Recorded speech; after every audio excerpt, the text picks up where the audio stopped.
Dans la nuit du 1er mai 2011, 2 hélicoptères de combat survolent le Pakistan. À l'intérieur, une équipe des forces spéciales américaines, les Navy Seals. Une vingtaine d'hommes au total. Leur mission, abattre Oussama Ben Laden, l'ennemi juré de l'Amérique. L'opération Geronimo est lancée. Au même moment, à Washington, le président Obama s'enferme avec ses conseillers dans la salle de crise.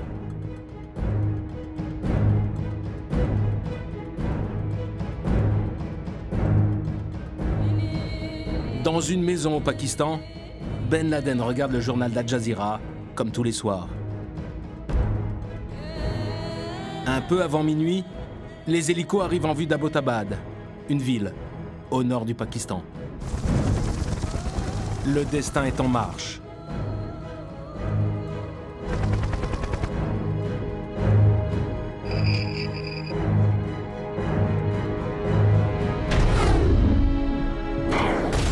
En quelques balles, l'Amérique vient de venger le 11 septembre, 10 années d'humiliation et toutes les victimes d'Al-Qaïda.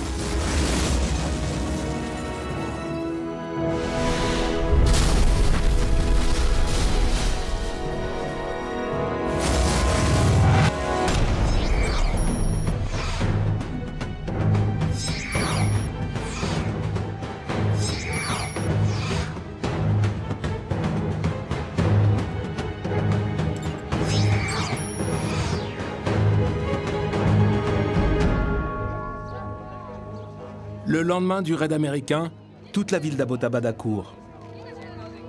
La presse du monde entier est déjà là. La résidence est bouclée et placée sous scellé. Les voisins ne parviennent pas à croire qu'Oussama Ben Laden, le terroriste le plus recherché au monde, vivait sous leur nez, dans cette Maison Blanche, depuis 5 ou 6 ans. Dans l'aventure, les Américains ont perdu un hélicoptère. Ils l'ont détruit avant de partir. Ses débris gisent dans la cour de la ferme. Dans la maison, 3 cadavres sont découverts. Ceux des 2 gardiens et celui de Khaled, un des fils de Ben Laden. Ben Laden emporte avec lui les secrets de sa haine contre l'Occident.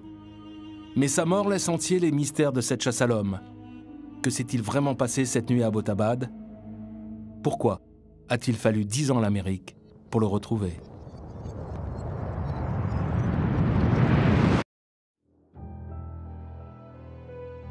Pour la Maison Blanche, l'histoire de ce dernier assaut est toute simple. Elle tient en 3 jours un compte à rebours implacable.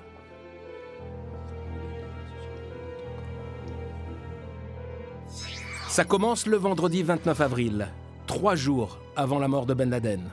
Ce vendredi-là, les esprits sont loin d'Al-Qaïda. Le monde rêve de princes et de princesses. 3 milliards de téléspectateurs assistent en direct au mariage de Kate et William à Londres. À Washington, Barack Obama prend seul la décision d'éliminer Ben Laden.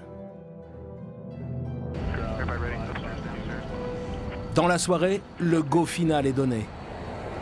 Les commandos choisis pour la mission s'envolent pour la base américaine de Jalalabad, à l'ouest de l'Afghanistan.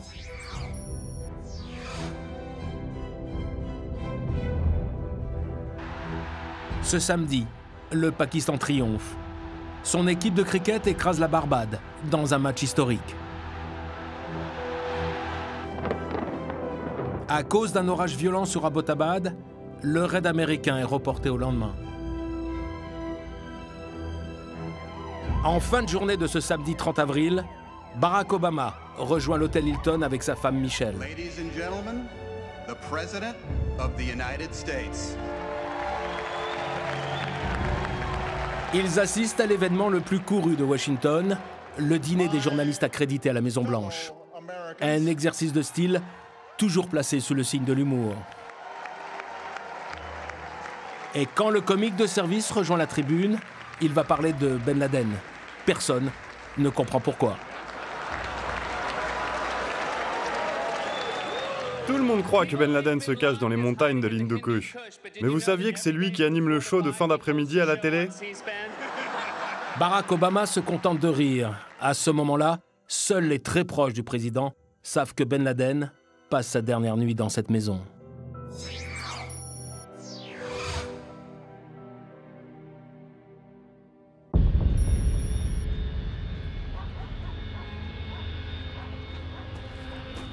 Jalalabad, en Afghanistan, 22h30 locale.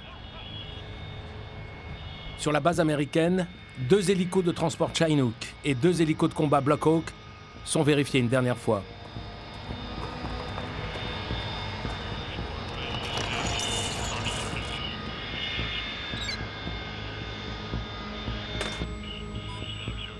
Les plans sont faits. Tout est prêt pour l'opération la plus audacieuse de la présidence Obama. Nom de code, Geronimo.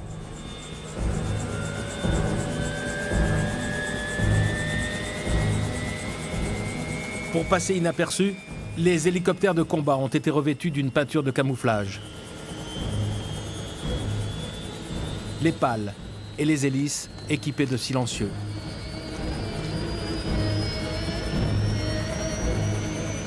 Dans leur ventre s'engouffrent 23 Navy Seals, 23 Rambo, déterminés et sans état d'âme. Les pilotes, eux, sont formés au vol de nuit, en zone dangereuse. Leurs communications radio ont été réduites au maximum.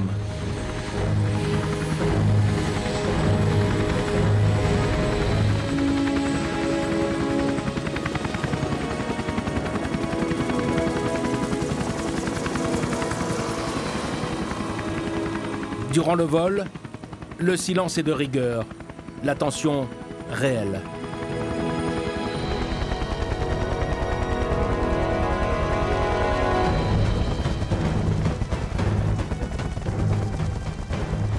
Pourtant, ce n'est pas la première fois que les Navy Seals interviennent au Pakistan pour des missions choc.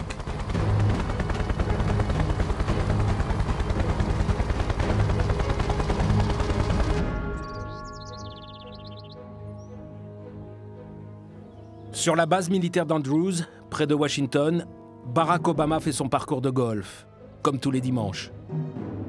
Mais cette fois, il ne fait que 9 trous, sans que personne ne pose de questions. À 13h, il revient à la Maison-Blanche pour travailler. Très étonnant pour un dimanche 1er mai. Le président joue la décontraction, mais il est inquiet. Il n'a toujours pas de confirmation absolue que Ben Laden se trouve dans cette maison au Pakistan. Dans le plus grand secret, il s'enferme alors avec ses principaux conseillers dans la Situation Room. C'est alors que le président prend une décision tout à fait extraordinaire. Il choisit de ne pas informer les autorités du Pakistan. Le vol des 4 hélicoptères va durer 90 minutes. Bizarrement, aucun radar ne les signale. La chasse pakistanaise n'intervient pas. Le territoire de ce pays soi-disant ami est pourtant vide. En arrivant au-dessus de la maison de Ben Laden, le premier Black Hawk devient fou. Une pompe de chaleur l'a aspiré, ou peut-être le pilote a mal apprécié la distance au sol. L'hélico s'écrase contre un mur d'enceinte. Dans la Situation Room, c'est la consternation.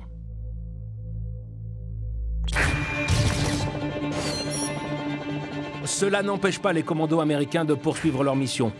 En quelques secondes, ils visualisent le bâtiment et sa structure. Selon la version officielle, l'opération va durer 48 longues minutes. Le temps d'atteindre le 3e étage de la maison, là où se trouve la chambre de Ben Laden.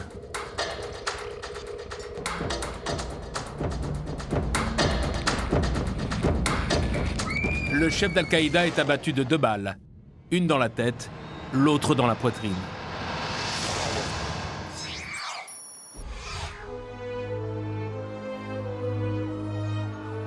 Il est 22h à Washington.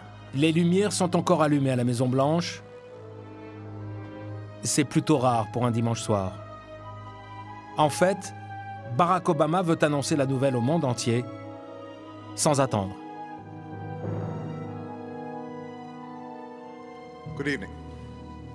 Tonight, I can report to the American people and to the world that the United States has conducted an operation that killed Osama bin Laden, the leader of Al-Qaeda, and a terrorist who's responsible for the murder of thousands of innocent men, women, and children. Avec le décalage horaire, c'est déjà le matin à Abbottabad. Une foule de curieux se rassemble devant la maison. Le choc est immense. Comme des millions de personnes, les Pakistanais n'imaginent pas qu'Oussama habitait là. Ils doutent même qu'il soit mort. Je crois vraiment qu'Osama Ben Laden a été tué. D'abord, parce qu'Al-Qaïda l'a confirmé. En 20 ans d'expérience, j'ai remarqué qu'Al-Qaïda reconnaissait toujours la mort d'un de ses leaders. L'armée pakistanaise comprend vite que Ben Laden est mort. Tout de suite après le raid, ses services secrets filment les dégâts de la nuit. Leurs caméras enregistrent les traces de sang encore chaudes.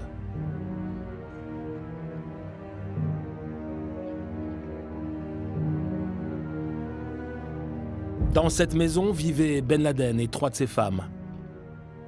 Un général pakistanais a pu lire les procès-verbaux des interrogatoires menés auprès de ces 3 femmes qui ont survécu au raid.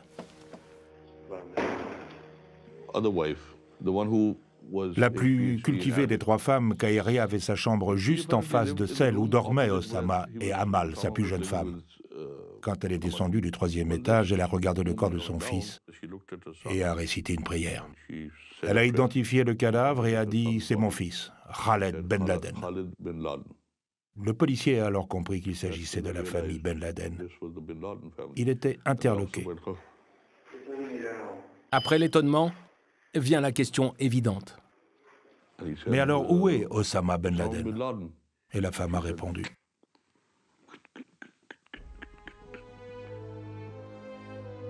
Le jour même, la Maison-Blanche est harcelée par les médias. Elle s'empresse de donner des détails sur l'opération, sans réelle préparation, ni maîtrise de la communication.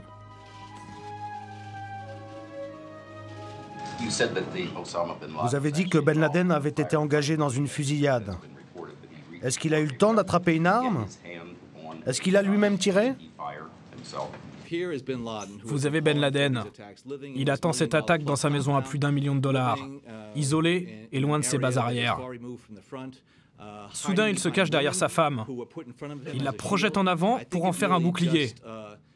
Et ça vous donne une idée du personnage que c'était.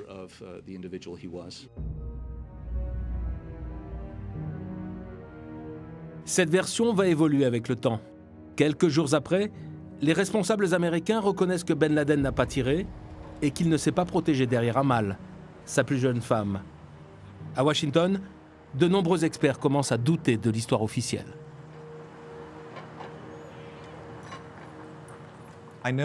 Je connais le colonel des forces spéciales qui a rédigé le rapport officiel sur le raid. Et entre ce qu'il a écrit et ce que la Maison-Blanche a dit, c'est le jour et la nuit. Ben Laden n'a jamais eu le temps de prendre une arme. Je ne pense pas qu'il a attrapé sa femme et qu'il s'en soit servi comme bouclier. Tout ça, c'est faux.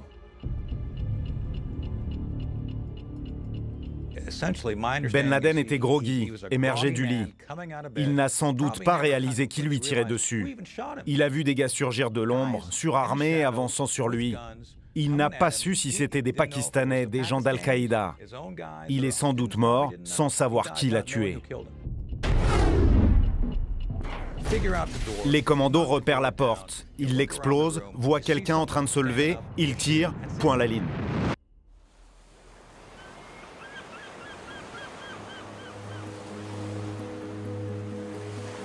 Un autre expert des opérations spéciales partage ses doutes. Chuck Farrer est un ancien Navy SEALs.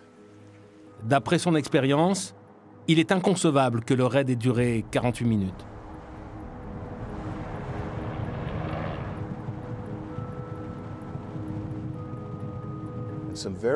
Il y a eu des officiels de très haut rang qui ont dit des choses qui n'étaient pas vraies. Par exemple, que les combats à Abbottabad avaient duré 50 minutes, que le crash de l'hélico avait eu lieu à telle heure. Et toutes ces versions auraient dû être vraies dès le début. Du coup, tout ce qu'a pu dire la Maison-Blanche après a été mis en doute. Vous imaginez une fusillade de 50 minutes? Mais ce serait la Seconde Guerre mondiale. J'ai commandé des Navy SEALs en situation de combat. Et je peux vous dire que les opérations commando ne se comptent pas en minutes, mais en secondes. Au maximum 2 minutes, 90 secondes. Rien de tout cela ne me paraît crédible.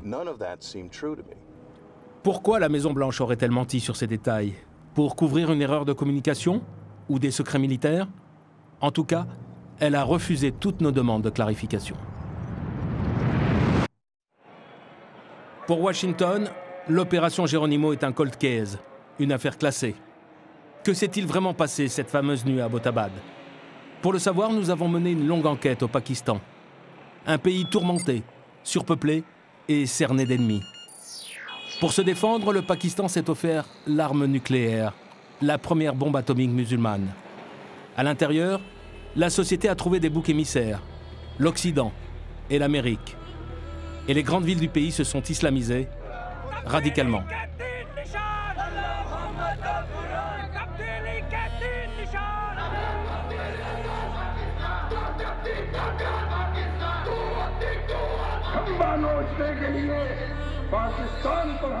C'est dans ce pays explosif que s'est déroulée la traque de Ben Laden. Une guerre impitoyable entre les services secrets pakistanais, la CIA et Al-Qaïda pendant 10 ans.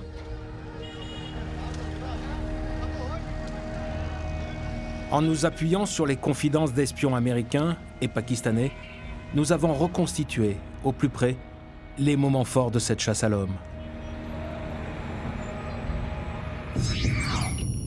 D'après la CIA, tout commence au cœur de l'été 2010 à Peshawar. Dans cette ville frontière avec l'Afghanistan, la centrale américaine emploie des dizaines d'agents. Leur travail, le repérage. Des visages, des plaques d'immatriculation, des attitudes suspectes autour des mosquées intégristes et des gares routières. Là où se croisent talibans et sympathisants d'Al-Qaïda.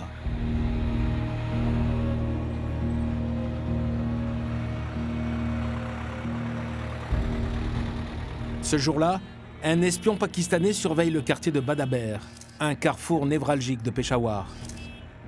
D'après la CIA, c'est à ce moment précis que la traque de Ben Laden connaît un tournant décisif.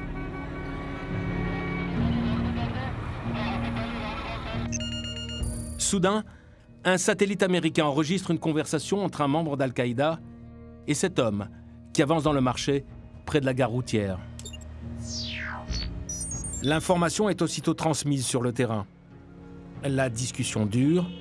L'agent a le temps de repérer celui qui parle. C'est cet homme qui avance décontracté, persuadé de ne pas être écouté.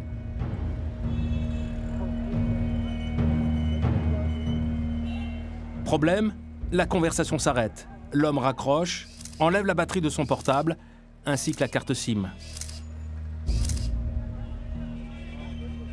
Puis, toujours selon la CIA, il continue sa marche pour rejoindre un gros 4x4 blanc.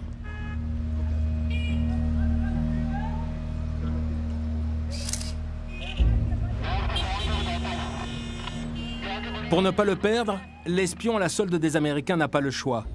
Il doit le filer en voiture avec son partenaire.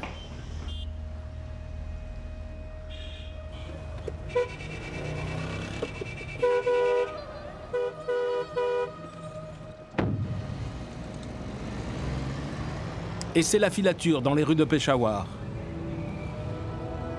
Ils suivent le 4x4 dans le trafic de la ville.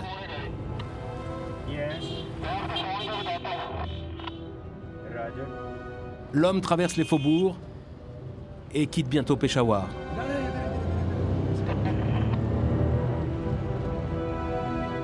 Mais au bout de quelques kilomètres, surprise. Au lieu de prendre la route du sud vers les zones tribales, où sont réfugiés les militants d'Al-Qaïda, le 4x4 blanc file vers le nord, en direction des grandes villes pakistanaises. Destination, Abbottabad, une ville d'altitude à une 60aine de kilomètres au nord de la capitale, Islamabad.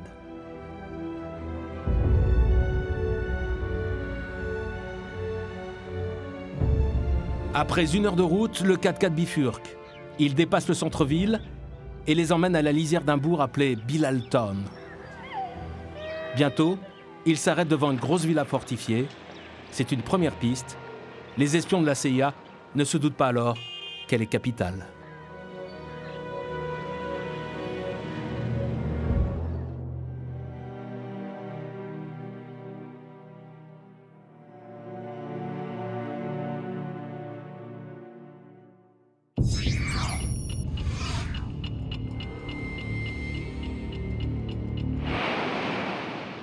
La piste d'Abbottabad commence en fait quelques années avant.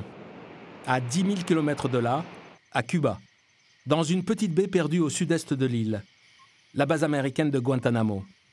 Depuis le 11 septembre, Guantanamo est devenue une prison pour djihadistes et soldats d'Al-Qaïda capturés par les Américains. Une prison secrète, au-dessus des lois. À Guantanamo, les détenus vivent enchaînés 24 heures sur 24. Ils sont affublés d'uniformes orange et soumis au secret absolu, comme dans les pires pénitenciers. Pour les faire parler sur Ben Laden, toutes les méthodes sont bonnes, y compris la torture. La plus redoutable est le waterboarding, l'asphyxie par eau. Et le waterboarding, c'est ça.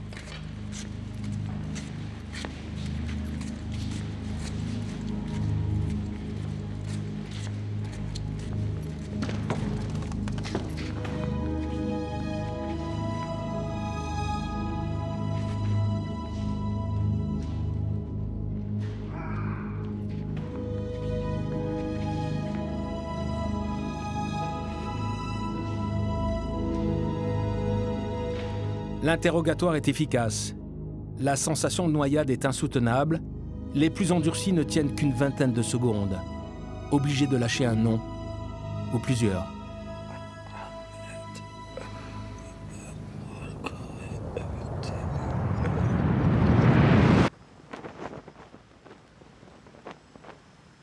Aux États-Unis, le waterboarding est vite dénoncé dans la rue et les médias. C'est la preuve que l'armée américaine torture. L'administration Bush et la CIA doivent se justifier devant le Congrès. Le waterboarding a été utilisé sur 3 détenus, notamment Khaled Sheikh Mohammed. Mais la CIA ne l'a pas utilisé depuis 5 ans. Wikileaks a publié les confessions des lieutenants de Ben Laden incarcérés à Guantanamo. Tous ont connu ce simulacre de noyade. Khaled Sheikh Mohammed, le cerveau du 11 septembre. Abu Faraj al-Libi, le chef des opérations extérieures d'Al-Qaïda. Et Mohamed al-Qahtani, un autre fidèle. Tous ont cité un nom. Al-Koweïti, le Koweïtien, un proche de Ben Laden, doué en informatique, peut-être son messager personnel. Pour les Américains, Al-Koweïti devient le fil rouge de la traque. Ils utilisent alors les travaux de décodage d'un linguiste français, Mathieu Guider. Un spécialiste de l'islam capable de décrypter les pseudos de militants djihadistes. Abu Muhammad al-Kuwaiti indique d'abord à travers le Abu qu'il est marié, qu'il a des enfants. Muhammad, probablement qu'il a un fils qui s'appelle Muhammad, ou en tout cas, c'est sûr, il a une famille. Al-Kuwaiti, ça veut dire qu'il est d'origine du Koweït, mais de parents pakistanais.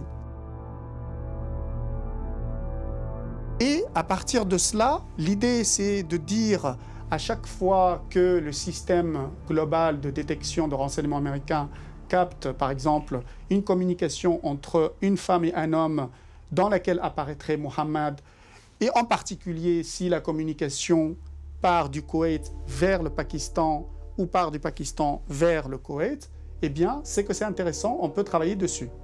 Mais des Mohammed, il y en a des milliers.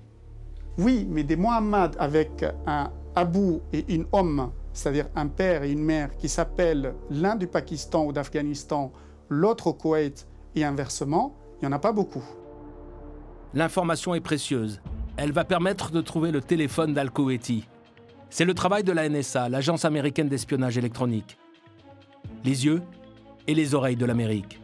Avec ses logiciels surpuissants et ses satellites, la NSA va écouter des millions de communications au-dessus du golfe Persique, pendant des mois et des mois. Un jour, eh bien, va se passer ce que je dis exactement, c'est-à-dire que Abu Muhammad va appeler sa famille au Koweït, et il va les appeler et discuter avec eux en arabe concernant les affaires de famille, une conversation tout à fait normale. Les Américains se disent, on a peut-être notre homme parce qu'il correspond au profil général qui est mis à l'origine. Cette conversation tout à fait banale permet aux Américains d'identifier cette voix. C'est celle de l'homme repéré dans le marché, Al-Kuwaiti.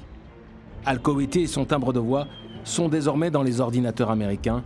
La CIA a maintenant un nom, un téléphone et un visage.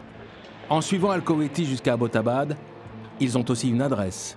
Cette Maison Blanche va devenir l'obsession de l'agence américaine.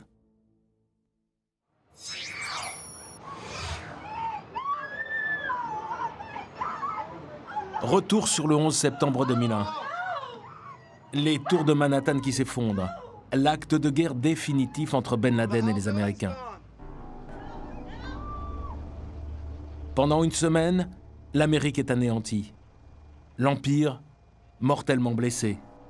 Après le deuil des 3000 victimes, c'est l'heure de la vengeance. I want justice. And there's an old poster out west, as I recall, that said wanted, dead or alive. Oussama Ben Laden devient l'ennemi public absolu.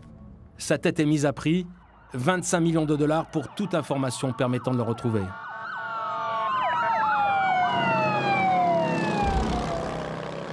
Washington réveille tous ses réseaux d'espionnage. Tout ce que la ville compte d'agents spéciaux, d'experts d'Al-Qaïda, de spécialistes des écoutes, se remet au travail. Un paradoxe, l'Amérique de Bush en sait déjà beaucoup sur le milliardaire saoudien et son organisation terroriste. Le colonel Anthony Sheffer est à l'époque un des piliers du renseignement militaire. Avec ses confrères du Pentagone, il a dressé avant le 11 septembre un tableau saisissant d'Al-Qaïda et de ses ramifications. Là, vous avez l'atlas le plus complet de la nébuleuse Al-Qaïda. Tout ce que l'on savait sur Al-Qaïda est là, sur cette carte. C'est tout ce que nous connaissions au Pentagone du réseau terroriste. Les détails provenaient des sources les plus diverses, souvent très confidentielles. Tout ce qui concernait les militants d'Al-Qaïda, leurs relations, leurs voyages, leur appartenance à telle ou telle mosquée. Tout est là. Ça, c'était avant le 11 septembre? Oui, cela, c'est tout ce que l'on savait avant le 11 septembre. Et qui était le chef de ce réseau? Ah, bien, il est là, au centre. Oussama Ben Laden.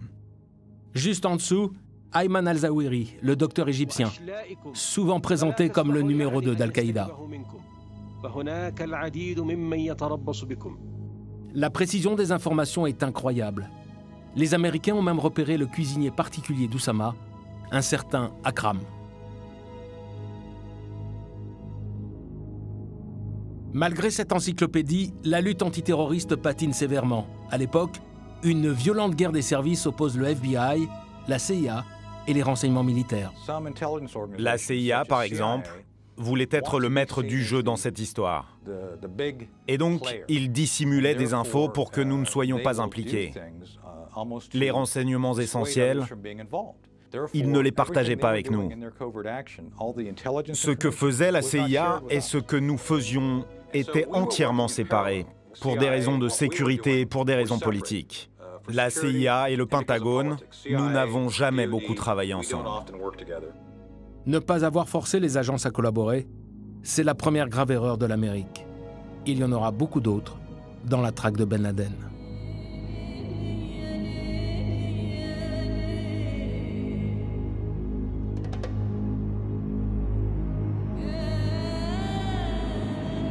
Al-Qaïda et Ben Laden revendiquent bientôt le 11 septembre.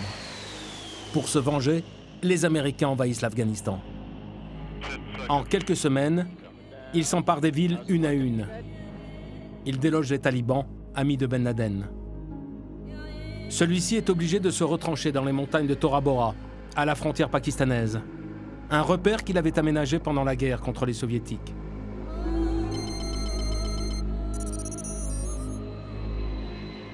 Il se croit à l'abri, c'est sans compter la puissance des B-52. Décembre 2001, un tapis roulant de bombes matraque les grottes de Tora Bora.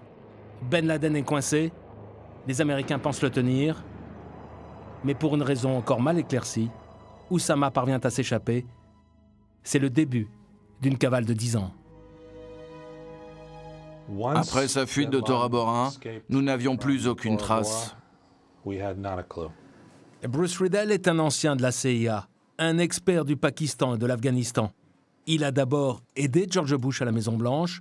Aujourd'hui, il conseille Barack Obama.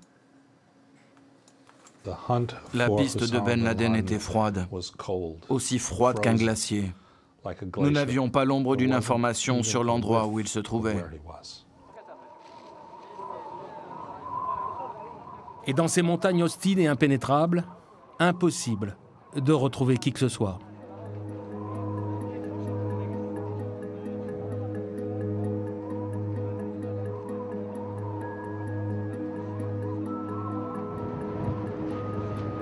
Les flancs de Tora Bora sont toujours inaccessibles. Nous y étions retournés en 2003.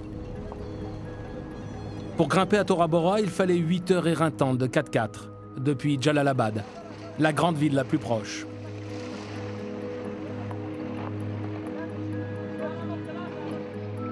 Arrivé au sommet, les traces des combats contre les Américains avaient disparu. Les fameuses grottes d'Al-Qaïda étaient toujours là, froides et vides, en dehors de quelques munitions abandonnées.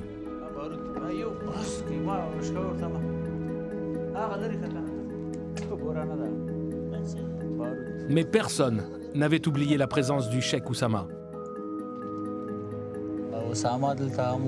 Oussama était là, et toute la bataille de Tora Bora était commandée par lui. Il y a eu beaucoup de prisonniers, mais la plupart des combattants se sont enfuis. Ben Laden, le milliardaire saoudien qui voulait la ruine de l'Occident, s'évanouit à jamais.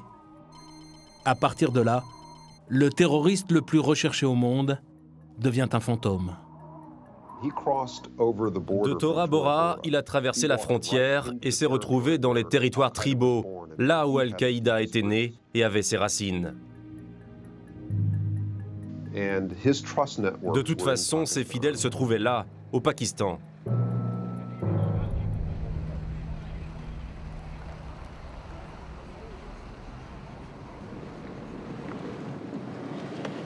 Michael Scheuer a passé une partie de sa vie à traquer Oussama. En 2001, il dirigeait l'unité Ben Laden à la CIA. Après le 11 septembre, 70 experts décryptent avec lui les discours, les messages et tous les indices concernant le chef d'Al-Qaïda. Vous savez, à bien des égards, il était comme Robin des Bois, on le signalait partout. Après le 11 septembre, on nous a même dit qu'il était caché à Rio de Janeiro. Toute la difficulté était de trier toutes ces infos et de ne garder que les plus vraisemblables.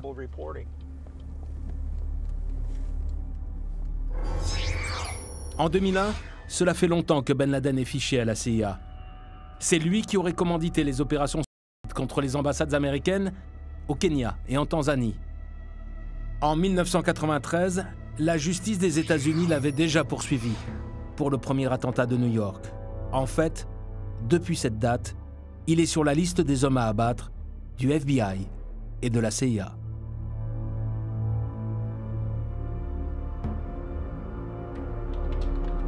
Depuis, Michael Scheuer est hanté par le fantôme de Ben Laden.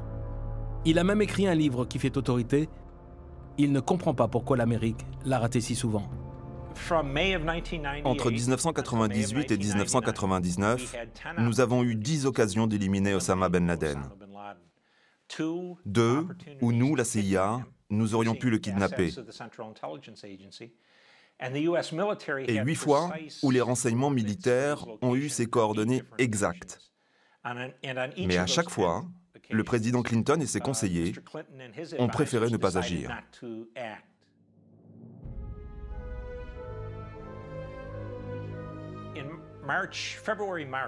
En février-mars 1998, nous avons repéré un avion de transport C-130 qui avait atterri dans le désert du côté de Kandahar, en Afghanistan. Il appartenait à un prince des Émirats et transportait tout l'équipement nécessaire pour la chasse aux faucons.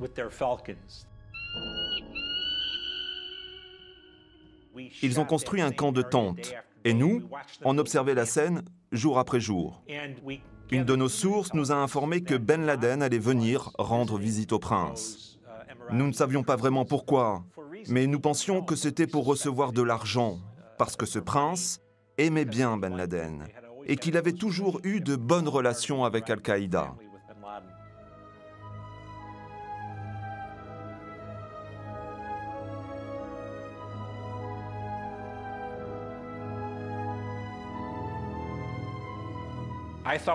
Nous l'avions sur un plateau d'argent.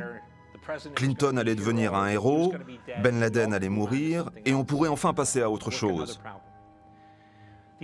Nous, on envoyait l'information à la Maison-Blanche tous les jours, et ils n'en ont jamais rien fait. Ça a duré pendant 15-20 jours. Un mois plus tard, nous avons enfin compris pourquoi le président n'avait pas réagi. Le prince des Émirats s'apprêtait à acheter des avions de combat américains F-16, un énorme contrat de 8 milliards de dollars. Clinton a eu peur que si nous bombardions à l'aveugle le désert, le prince serait touché, et dans ce cas-là, les Émirats n'achèteraient plus les avions. Quand les problèmes ne sont pas traités à la racine, ils reviennent vous hanter. Oui, Ben Laden aurait dû être tué en mai 1998. Diplomatie et chasse à l'homme ne font pas bon ménage. Les Américains ont perdu bien des occasions de tuer Ben Laden. Ils finiront par détruire sa ferme au sud de Kandahar, mais Oussama s'est déjà envolé, réfugié dans les montagnes de Tora Bora. Okay, we'll start when you show up. Hey, I'm not going to stand on your vehicle anymore. Voilà 6 mois que Ben Laden a disparu. Washington a d'autres préoccupations en tête. La preuve, au printemps 2002, George Bush fait cette déclaration surprenante. So I don't know where he is. Nor do, I just don't spend that much time on him. Kelly, to be honest with you, I'm more worried about making sure that our soldiers are well supplied, that the strategy is clear, that the coalition is strong. Malheureusement, à cette époque critique, pour l'administration Bush, Ben Laden n'était plus une priorité. Il pensait qu'il était fini, qu'on retrouverait un jour son corps. Il pensait vraiment qu'Al-Qaïda était fini.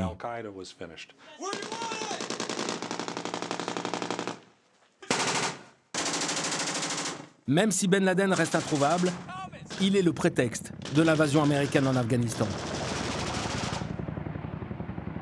Dès 2002, un premier contingent de 10 000 Marines occupe le pays du nord au sud avec les alliés de l'OTAN.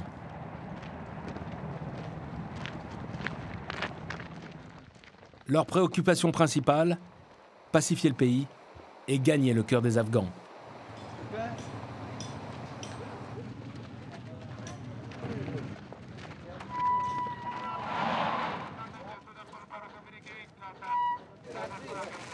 Les talibans ont été chassés du pouvoir, mais sont toujours présents. Après chacune de leurs attaques, il faut rassurer la population.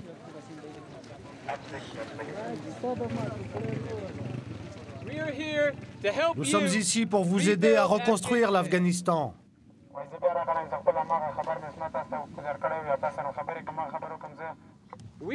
Nous n'avons pas peur des talibans. Ce sont des lâches. Ne les croyez pas. Il est temps que ça change. Il est temps que la paix revienne. Ensemble, nous pourrons battre les talibans. Le message est clair. Nous vous protégeons. En échange, vous nous informez sur les allées et venues du chef d'Al-Qaïda. Mais la partie est loin d'être gagnée. Après le discours de l'Américain, les chefs du village s'empressent de nous montrer qui est leur véritable leader, Oussama Ben Laden. Sur le terrain, espions et soldats américains adoptent une nouvelle stratégie venue de Washington, l'argent. Une récompense de 25 millions de dollars est offerte pour toute information pouvant conduire à Ben Laden. Nous avions un problème culturel. Le directeur de la CIA et le président Bush pensaient que l'argent allait tout résoudre. Mais personne en Afghanistan n'a réclamé un seul centime. Et c'est pourtant l'un des 3 ou 4 pays les plus pauvres du monde. Encore une erreur d'appréciation des Américains. En fait, nous cherchions un héros. Beaucoup en Afghanistan le considéraient comme tel. Donc il était illusoire de penser que les Afghans allaient coopérer avec nous.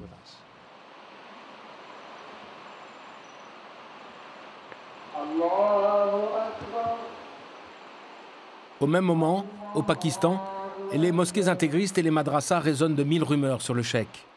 Il serait en cavale et passerait de cachette en cachette le long de la frontière. C'est aussi ce qu'il se raconte à la grande mosquée d'Islamabad, la capitale. Hamid Mir est l'un des témoins les mieux informés sur cette période. Journaliste vedette au Pakistan, Il dirige aujourd'hui une chaîne Tout Info. Il est l'un des rares reporters à avoir interviewé Ben Laden plusieurs fois. Là, c'est la première fois que je l'ai rencontré. C'était en 97, à Tora Bora. Là, c'est en 98, à Kandahar. Enfin, là, c'est en 2001, après le 11 septembre. Au début, le chasseur de scoop pakistanais n'est pas toujours récompensé pour ses interviews avec le chef d'Al-Qaïda. La première fois que je l'ai interviewé, ça a été un flop total. À cette époque, Ben Laden n'était pas aussi connu qu'aujourd'hui. On a publié l'interview sur une pleine page avec des photos couleurs. Mais mon rédacteur en chef m'a demandé « Qui c'est ce type? Pourquoi tu lui as consacré autant de place ?» Et du coup, il m'a donné un blâme. Quand Ben Laden veut joindre le journaliste, il dépêche un messager avec un objet de reconnaissance, toujours le même. Dans ces cas-là, Ben Laden envoyait une montre. Elle m'intéressait beaucoup, cette montre, parce qu'elle indiquait les heures de la prière. Le messager me l'a montrée. Elle était waterproof. Je savais donc que c'était bien lui qui cherchait à me contacter.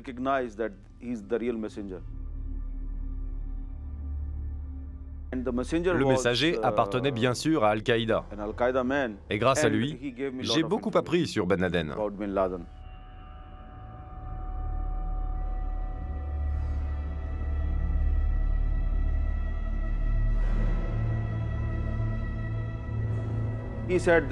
Il m'a par exemple révélé que 2002 a été une année horrible pour lui, peut-être la pire. Il rencontrait plein de difficultés. Il était à court d'argent, n'avait rien à manger, pas de cachette. C'était vraiment très difficile pour lui. Cette année-là, la trace de Ben Laden disparaît dans la poussière du Pakistan. Amin Mir le cherche pourtant comme des dizaines de journalistes et d'espions. Dans les régions les plus reculées du pays, à la frontière avec l'Afghanistan, dans les territoires tribaux, une zone où même l'armée pakistanaise ne pénètre pas. Je l'ai cherché au nord-Waziristan, au sud-Waziristan, dans tous les villages de la frontière, partout. J'ai tout fait pour retrouver ses fidèles, mais je n'ai trouvé personne. Certains avaient été tués, d'autres arrêtés par les Américains, ils avaient tous disparu. À partir de là, plus de nouvelles. Nous sommes en 2003. À cette époque, nous étions allés au Pakistan sur la piste de Ben Laden pour savoir s'il était mort ou vivant. Il était déjà difficile d'avoir des informations fiables. Les journalistes n'avaient pas d'autre ressource que d'approcher les islamistes proches d'Al-Qaïda.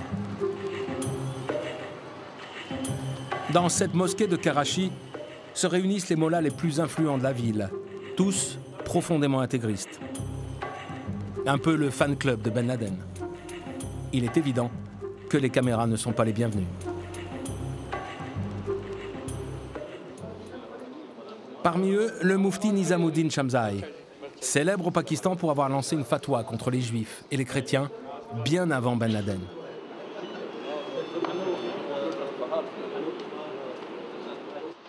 Ce jour-là, le moufti nous avait accordé une interview, la dernière avant son assassinat, en 2004.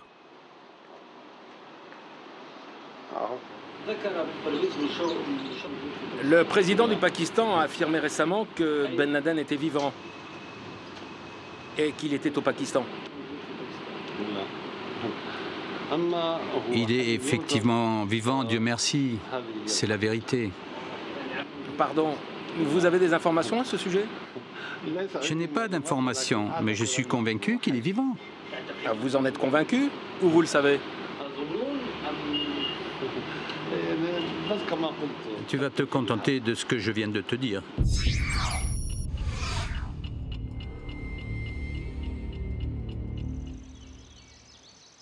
En septembre 2003, Ben Laden réapparaît dans une vidéo envoyée par Al-Qaïda. Le film est intitulé « 2 hommes dans la montagne de l'islam ». Des images rarissimes et mystérieuses. Personne ne sait au juste quand elles ont été tournées. La CIA convoque des géologues et des botanistes pour deviner la région où se déroule ce trek. Sans réponse convaincante, Les Américains s'interrogent aussi sur la santé d'Oussama. Ben Laden semble avoir vieilli prématurément.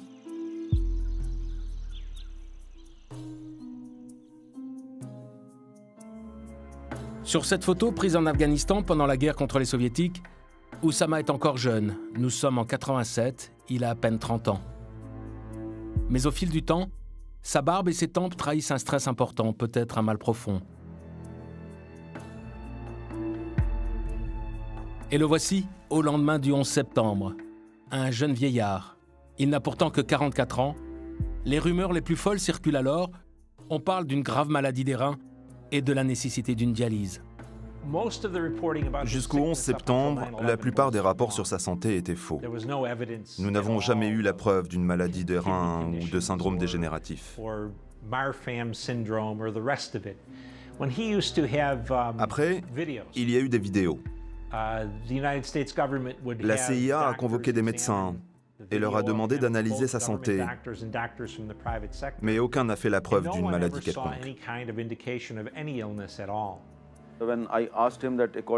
Je lui ai demandé un jour ce qu'il pensait de la rumeur colportée par certains journaux français, selon laquelle il souffrait d'une grave maladie des reins. Il a commencé à rire. Et alors, il a englouti du pain, des olives, du beurre et du fromage. Et il m'a dit, « Vous croyez qu'un malade des reins peut manger comme cela ?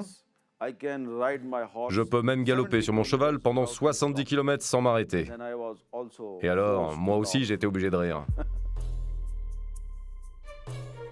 My fellow citizens, at this hour, American and coalition forces are in the early stages of military operations to disarm Iraq, to free its people, and to defend the world from grave danger. L'invasion d'Irak commence par le bombardement de Bagdad. Mais la guerre d'Irak a un effet imprévu. L'effort de guerre est considérable. Du coup, la traque de Ben Laden passe au second plan. Il faut vraiment avoir été à Washington en 2004-2005 pour comprendre à quel point tout était concentré sur l'Irak.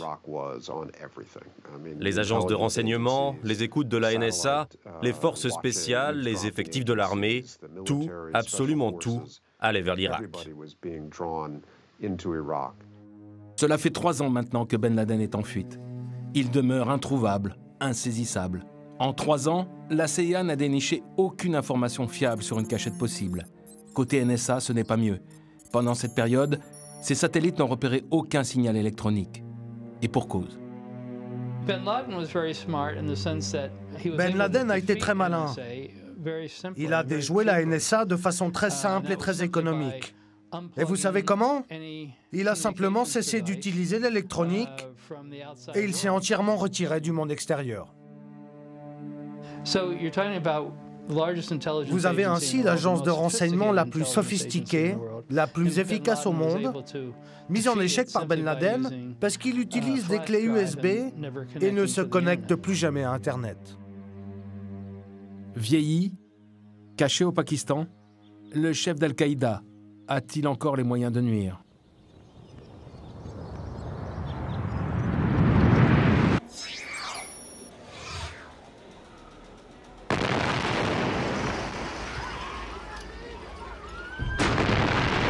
Toujours est-il que 2 ans et demi après le 11 septembre, le terrorisme islamiste frappe l'Europe.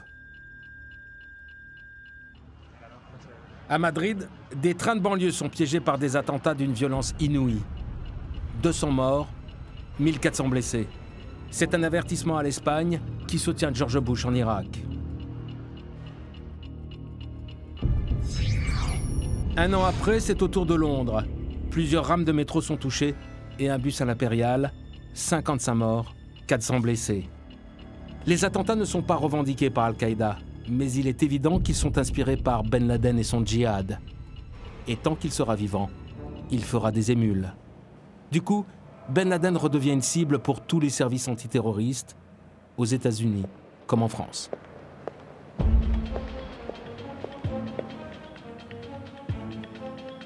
Alain Chouet a dirigé le renseignement à la DGSE. À l'époque, il arrive aux mêmes conclusions que les Américains. Ben Laden est vivant, bien protégé et caché dans une ville pakistanaise. Valait mieux plus plutôt essayer d'aller vers Islamabad ou Karachi que... Alors on nous a parlé des grottes du Waziristan, je les voyais plutôt dans des zones plus sanctuarisées par les services pakistanais qui n'avaient aucun intérêt non plus à les laisser traîner dans la nature sans aucun contrôle. Ce qui revient à se poser une question très gênante, à quoi joue le Pakistan et ses services secrets? Ce que je constate, si vous voulez, depuis le début de 2002, c'est que les services pakistanais revendent aux Américains, enfin, aux alliés occidentaux, par appartement, tous les membres de l'Al-Qaïda. Ils en sortent un de leur chapeau au début tous les 3 mois, après tous les 6 mois, qu'ils remettent en grande pompe aux Américains pour expédition à Guantanamo ou ailleurs, puisque quand même pèse sur eux le doute que les services pakistanais ont fourni une certaine forme, pendant longtemps, certaines formes d'assistance à la fois aux talibans et aux Afghans arabes. Après 5 ans de recherche, la frustration est immense chez les Américains. Malgré les drones et les espions, toujours rien sur Ben Laden. Il est clair que les Pakistanais dissimulent quelque chose, normal dans un pays où la vérité est double, parfois triple. Le Pakistan est l'un des pays les plus islamisés au monde. Et à l'intérieur, son armée est sans doute la partie la plus intégriste de la société pakistanaise.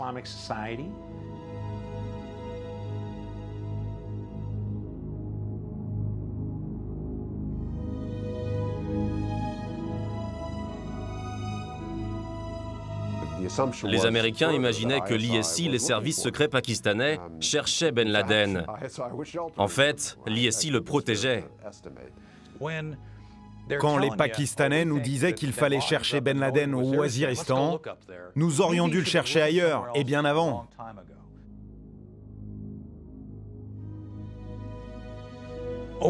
Pendant 10 ans, vous avez donc la CIA qui officiellement traque Ben Laden avec les services secrets pakistanais. C'est comme si vous demandiez à la mafia de livrer un de ses grands parrains. Elle ne le fera jamais. Au Pakistan, officiellement, rien ne transpire non plus sur Ben Laden. Pour récolter quelques informations, il faut avoir ses entrées à l'état-major de l'armée ou à l'ISI, les services secrets militaires, en évitant de se faire manipuler. Un défi qu'a relevé ce général d'infanterie. Shaukat Qadir n'est pas qu'un officier supérieur à la retraite. C'est aussi un éditorialiste curieux et un analyste politique très bien renseigné.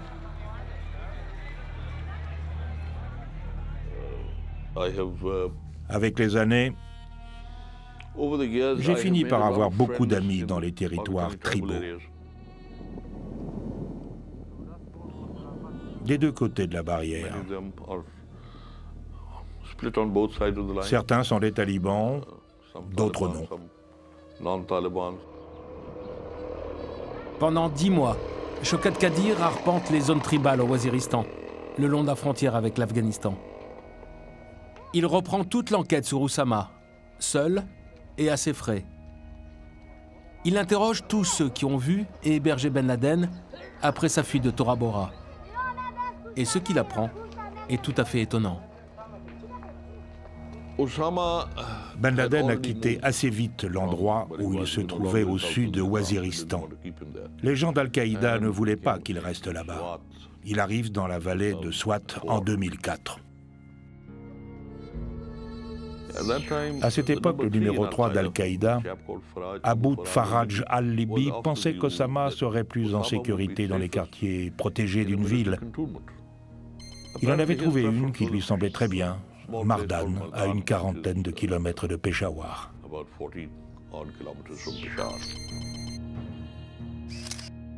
Mais la traversée du Pakistan reste dangereuse et épuisante, même pour Ben Laden.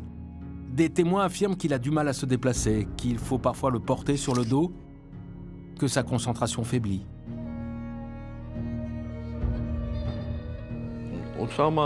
En fait, Osama était vraiment diminué mentalement et physiquement. Il n'avait pas de maladie particulière, mais son mental et son corps étaient très atteints. Mon sentiment personnel est qu'il était en train de devenir sénile. Enfin, qu'il n'était plus lui-même.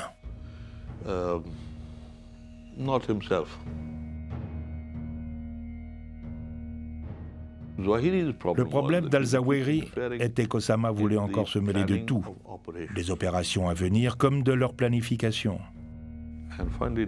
Alors le conseil d'Al-Qaïda a finalement décidé qu'il devait prendre sa retraite. Mais comment le convaincre? Comment lui faire accepter de se retirer des affaires sans qu'il en soit trop conscient? C'était ça le problème.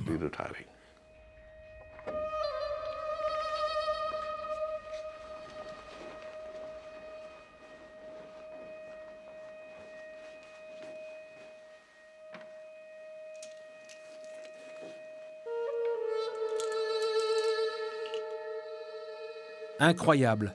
Le prophète du djihad qui avait envoyé ses soldats à la mort pour punir l'Occident, l'instigateur du 11 septembre, est envoyé en maison de retraite.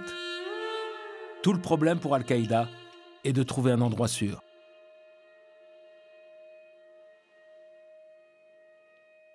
Le messager personnel de Ben Laden, Abu Hamad al-Kuwaiti, a alors eu l'idée.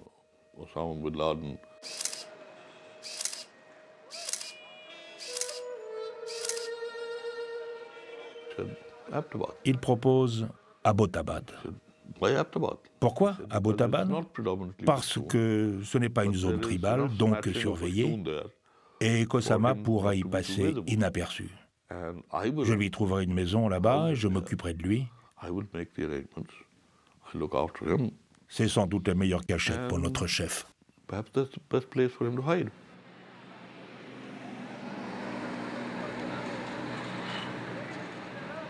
Abbottabad est une grande ville de montagne au nord du Pakistan. 1200 mètres d'altitude, 300 000 habitants, des cultivateurs, des petits éleveurs, plus récemment des officiers supérieurs venus prendre leur retraite. Même l'hiver, l'air et la vie y sont bien meilleurs qu'à Lahore ou Karachi. Mais Abbottabad n'est pas aussi paisible qu'elle le paraît. C'est le siège de la Grande Académie militaire de Kakul, le Saint-Cyr pakistanais. Plusieurs terroristes y ont été arrêtés dans un passé récent. C'est pourtant cette parcelle qu'Al-Kuwaiti va acheter pour la famille Ben Laden. Le terrain est en pleine zone militaire. Cela n'empêche pas la construction d'une grosse maison sans élégance. Au total, elle coûtera 250 000 € et non pas 1 million, comme on l'a dit. Fin 2005, la maison est terminée. Oussama peut s'y installer. 3 étages, 500 mètres carrés au plancher, un potager et une cour abritant des chevaux et des ânes. Voilà où le chef d'Al-Qaïda, ses 3 femmes, une dizaine d'enfants et petits-enfants, vont passer 5 années.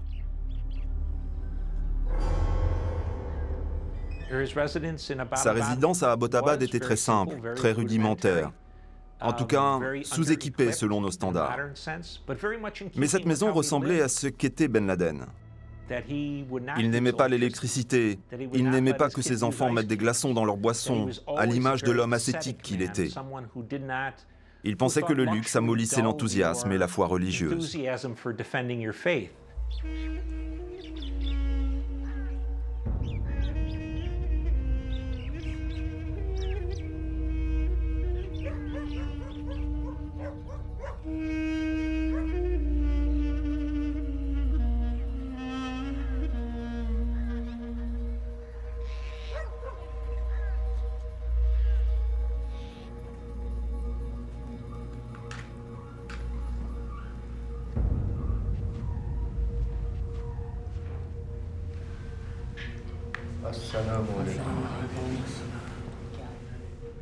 Selon les confessions d'une de ses femmes, Ben Laden prend ses repas le soir avec les rares hommes de la maison.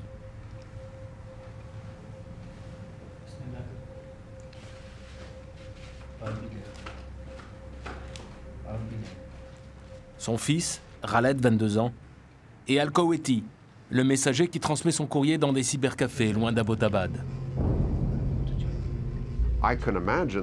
J'imagine qu'il était malheureux, enfermé dans cette maison, et que cette réclusion avait altéré son humeur.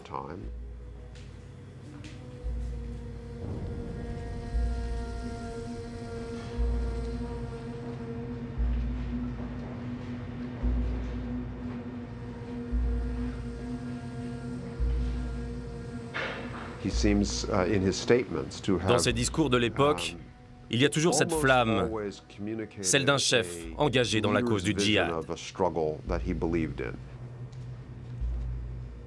Ben Laden se croit encore aux commandes.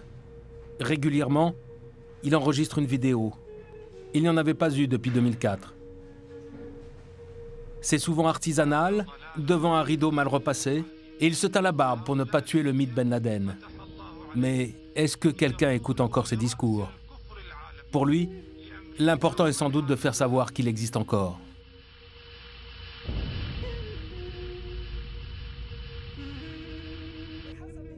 Le reste du temps, il repasse en boucle les images de sa gloire passée. À la télévision, il raffole des infos, comme dans sa jeunesse en Arabie Saoudite. Sa chaîne préférée est Al Jazeera. Mais chaque fois qu'un Américain passe à l'écran, il zappe. Surtout quand c'est un certain Barack Obama, candidat démocrate à la présidence. Le geste est prémonitoire. L'élection d'Obama va signer la mort de Ben Laden.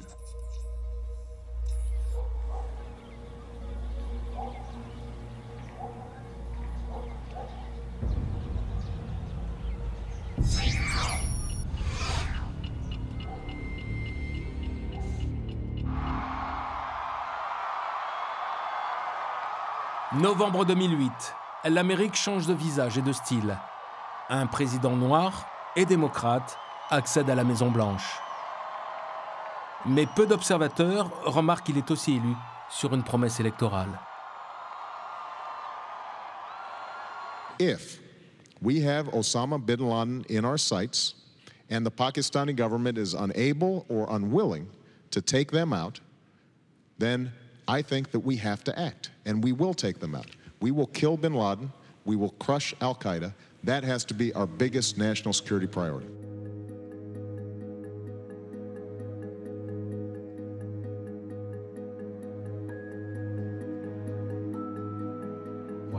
Quand Obama arrive aux commandes en 2009, une des premières choses qu'il fait est de demander « Où est Osama Ben Laden ?» Et la CIA lui répond « Nous n'en avons aucune idée, Monsieur le Président. »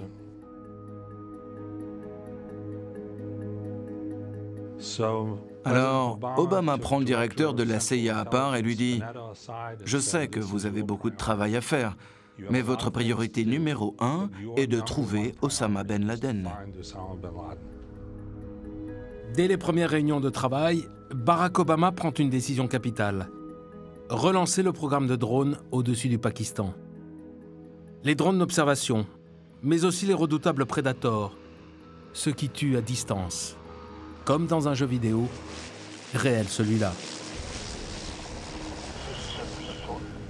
Pour guider ces drones, des pilotes de l'armée américaine sont installés dans une base secrète au Nevada. Grâce aux caméras embarquées, ils repèrent leur cible à 12 000 km de là, dans les zones tribales inaccessibles du Pakistan.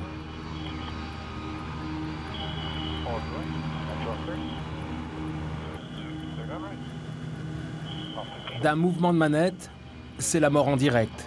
Les pilotes suivent leur cible, attendent, et au moment propice, ils frappent. Dans les premiers mois de la présidence Obama, une centaine de militants d'Al-Qaïda sont éliminés, bien plus que pendant les 2 premiers mandats de George Bush. Cette politique est si efficace qu'elle provoque une réaction dans les territoires tribaux. Les chefs de tribus protestent contre les dommages collatéraux. Avec ces drones, les Américains sacrifient nos enfants.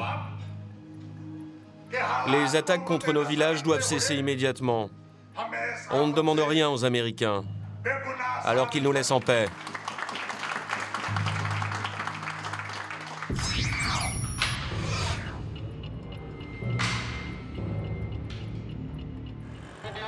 Retour en août 2010, dans le fameux quartier de Peshawar où les 2 agents avaient repéré le messager de Ben Laden. Ils ont suivi Al-Kuwaiti jusque dans les faubourgs d'Abbottabad, dans le nord du pays.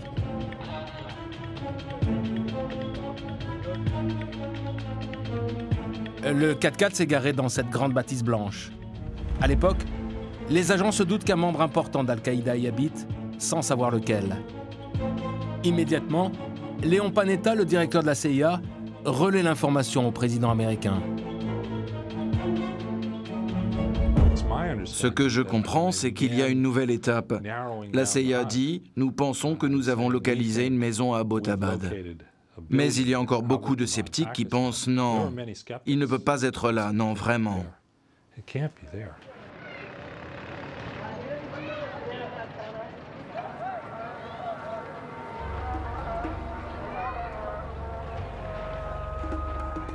Même si la piste d'Abbottabad est fragile, la CIA place sous surveillance la grande Maison Blanche repérée à l'été 2010.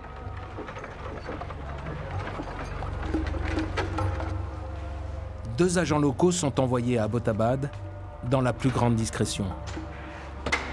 L'agence leur trouve un appartement dans le quartier de Bilalton, un faubourg de la ville.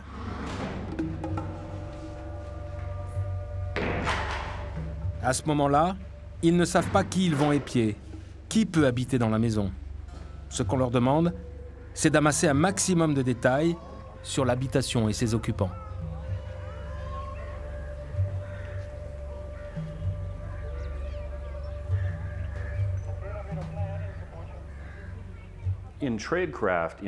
Dans la profession d'espion, le mot d'ordre, c'est agir le plus naturellement possible. Les agents traitants vont scruter la vie des alentours, sans attirer l'attention. Ils doivent ressembler au type que personne ne remarque, dont personne ne va se rappeler. Dans l'affaire d'Abbottabad, la seule chose à faire était d'envoyer des agents locaux, donc des Pakistanais.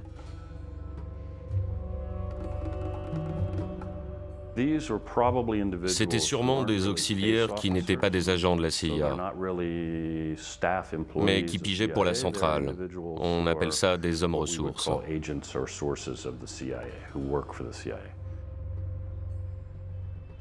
24 heures sur 24, les agents traquent le moindre mouvement, le moindre bruit.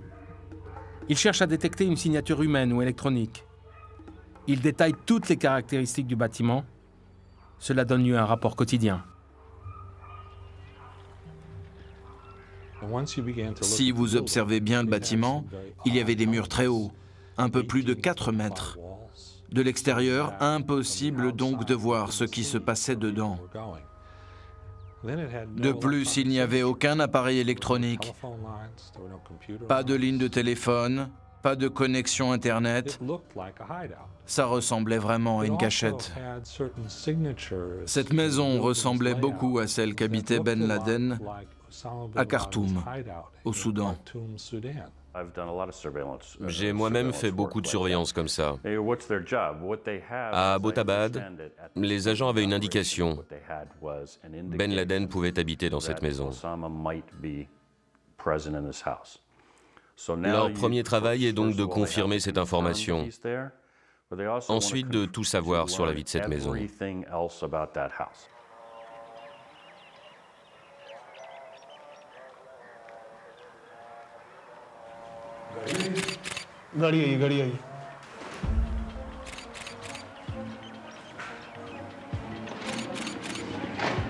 En fait, c'est un livreur de lait. Et les bidons amenés tous les matins sont patiemment comptabilisés. 70 litres par semaine. À partir de ce chiffre, la CIA détermine le nombre d'enfants vivant dans la maison. Au passage, il relève photos et identité des individus qui pointent le nez dehors.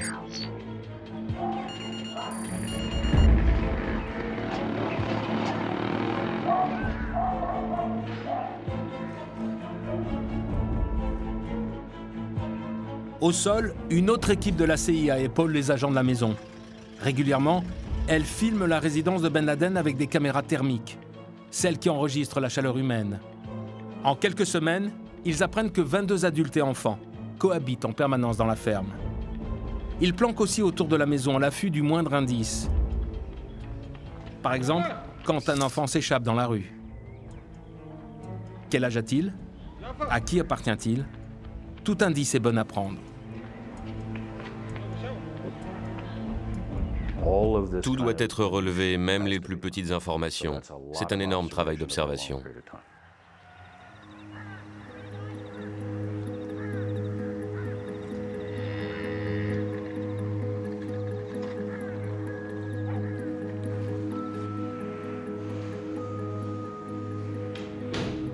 La planque va durer 8 mois, d'août 2010 à avril 2011.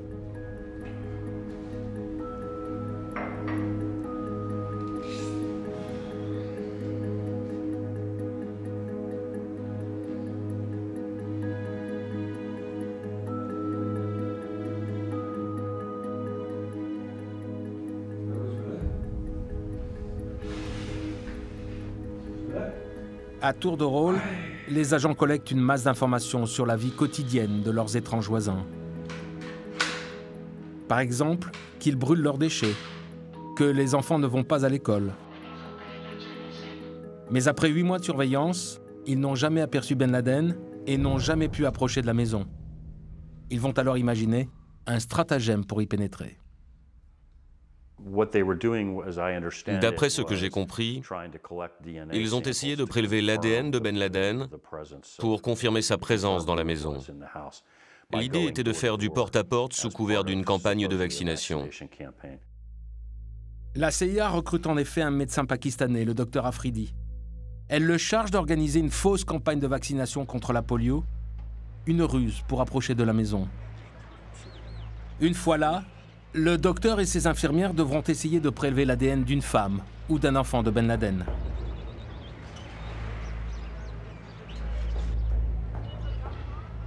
Ils commencent par les quartiers périphériques et se rapprochent peu à peu de Bilaltown. L'une des infirmières parviendra jusqu'au portail de la maison, mais elle ne pourra pas aller plus loin. L'opération est un échec.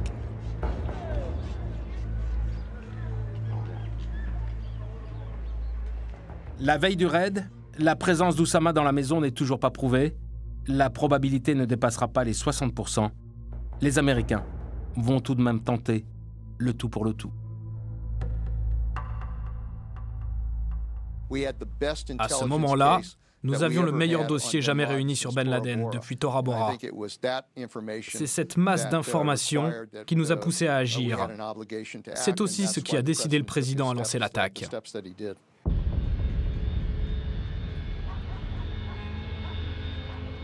Barack Obama lance l'opération Geronimo dans la nuit du 1er mai 2011. Pour retracer le raid du commando au plus près de la vérité, nous avons consulté des officiers américains et pakistanais.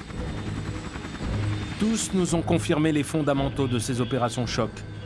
La préparation, l'effet de surprise et la rapidité. Selon eux, l'assaut n'a pas duré plus de 10 minutes au total. Dans les hélicos, les 3 équipes commando apprennent l'identité de leur cible. Oussama Ben Laden.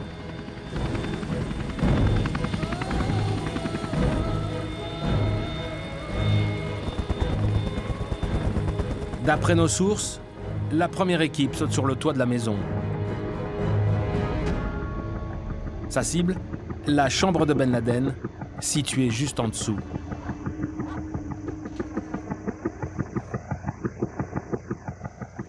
Mais sur leur chemin, une porte blindée les arrête. Ils s'attaquent à la serrure avec un gel corrosif hyper puissant. Un procédé ultra secret qui demande quelques secondes seulement pour ronger l'acier.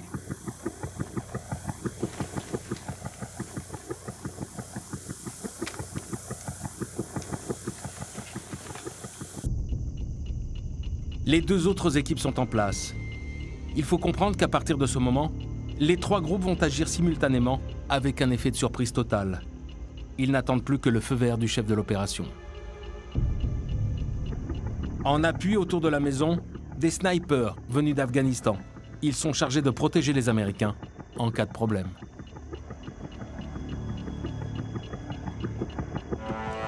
Dans le plus grand silence, la serrure cède sous l'effet du gel corrosif. La voie vers la chambre de Ben Laden est enfin libre.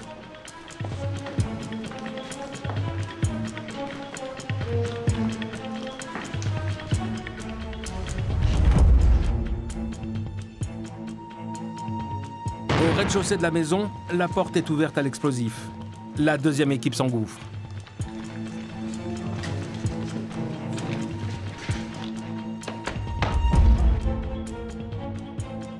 Au même instant, l'équipe numéro 3 est entrée dans la chambre du frère d'Al-Kuwaiti. Sans sommation, Il est abattu et sa femme ligotée.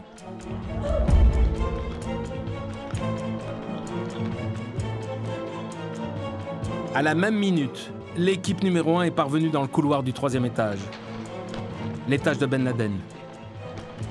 Une rapide inspection lui permet de deviner quelle est la chambre du chef d'Al-Qaïda.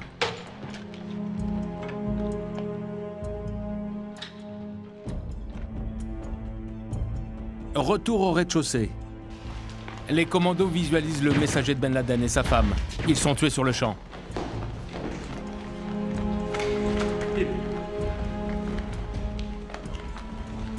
Cela fait maintenant 63 secondes seulement que les Américains sont dans la bâtisse. Au 3e étage, devant la chambre de Ben Laden, les soldats de l'équipe numéro 1 vérifient que la porte n'est pas piégée. Et soudain, c'est l'assaut. Amal, la femme de Ben Laden, se lève. Elle est atteinte au mollet. Ben Laden est à peine réveillé. Il n'a pas le temps de réagir.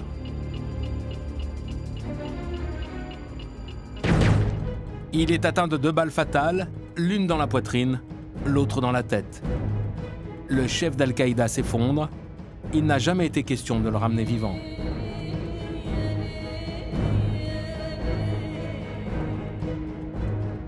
Les commandos ramassent la Kalachnikov fétiche de Ben Laden, 2 grenades et un pistolet Makarov. Amal, sa femme, est attachée avec du Serflex et laissée sur place.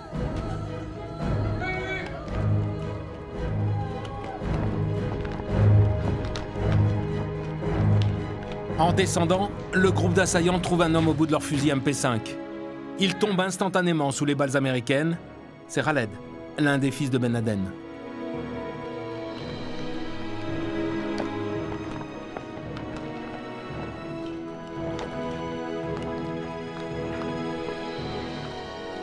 Dans la chambre, les SEALs se chargent de mettre le corps de Ben Laden dans un sac mortuaire. Ils viennent de recevoir l'ordre de ramener le cadavre.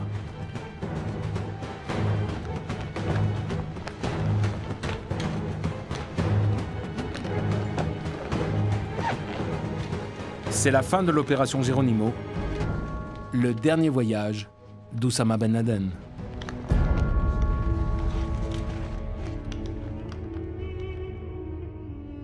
Après le raid, une première question s'impose. Qui savait que Ben Laden était terré au Pakistan, dans la ville d'Abbottabad?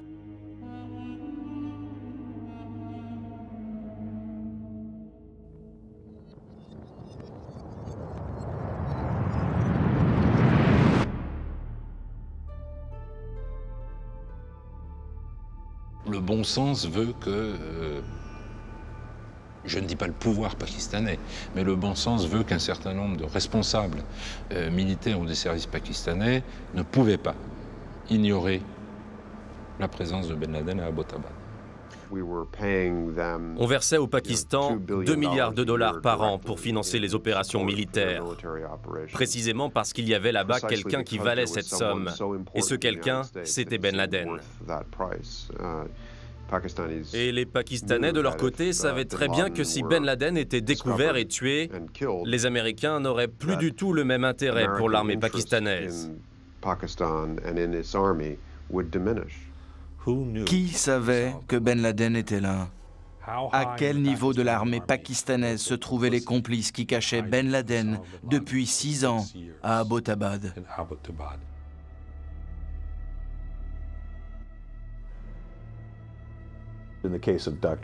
Il y en a un qui a dû être content d'apprendre la mort de Ben Laden. C'est son numéro 2, le docteur Al-Zawahiri. Il avait atteint son but. Son plan était de contrôler Al-Qaïda. Et c'est pourquoi il a révélé aux Américains où se cachait son patron. C'est une thèse très habile. Mais je crois qu'elle a été fabriquée de toutes pièces par le gouvernement américain et ses alliés pour semer la zizanie au sein d'Al-Qaïda. Aux États-Unis se murmure une autre version. Quelqu'un, au Pakistan, aurait trahi le secret d'Abbottabad et empoché les 25 millions de dollars de récompense. Qui? Un officier de l'armée? Un civil qui a participé à la traque? Pour le moment, aucune certitude. Restent les femmes de Ben Laden. Les voici en résidence surveillée au Pakistan. Ces images sont un document inestimable, les premières et les seules de la famille d'Oussama. Ces 3 femmes pourraient répondre aux dernières questions de la traque. Par exemple, l'une d'elles est-elle venue en 2010 rejoindre Oussama au Pakistan? S'est-elle fait suivre par la CIA jusqu'à la cachette d'Abbottabad? A-t-elle contribué, sans le savoir, à la découverte de la maison et donc à la mort de son mari? On saura peut-être la vérité dans 20 ans, quand l'affaire se sera calmée. Quelqu'un viendra dire « Voilà, ça s'est passé comme ça ». Mais pour l'instant, c'est impossible. Les enjeux politiques sont trop gros. Vous pouvez toujours essayer d'aller frapper à la Maison-Blanche, mais le gorille à l'entrée ne vous laissera pas passer.